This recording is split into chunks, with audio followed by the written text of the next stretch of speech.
নিপীড়নের শিকার হয়েছি। মনে রাখবেন, এখন আমাদের কোমর সোজা করে দাঁড়ানোর সময় এসেছে।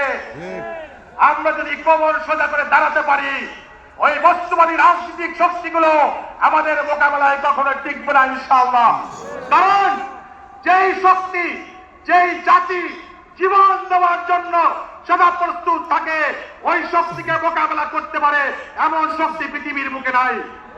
আর আমাদের দীপ্ত শপথ হলো, হয়তো শাহাদাত, নয়তো ইসলামী হুকুমত, এর বাহিরে আমরা অন্য কোনো পথ চিনি না।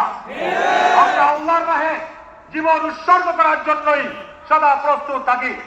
সুতরাং বন্ধুগণ, আজকের এই জাতীয় যুব কনভেনশন থেকে মোহতারাম আমির, মোহতারাম সিনিয়র নায়েবে আমির সহ নেতৃবৃন্দ নির্বাচন কেন্দ্রিক যে টার্গেট আমাদেরকে দিবেন, সেই টার্গেট নিয়ে প্রত্যেক ভাই এলাকায় গিয়ে আমরা সাংগঠনিক মজবুতি অর্জনের মাধ্যমে আগামী নির্বাচনে সকল রাজনৈতিক শক্তিগুলোকে চ্যালেঞ্জ তুলে দেওয়ার জন্য একটা পরিবেশ সৃষ্টি করতে পারবো ইনশাআল্লাহ।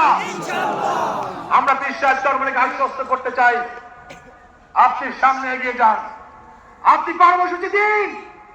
ইসলামী যুব আন্দোলন আপনার কর্মসূচি বাস্তবায়নের জন্য সদা সর্বদা উন্মুখ হয়ে থাকে।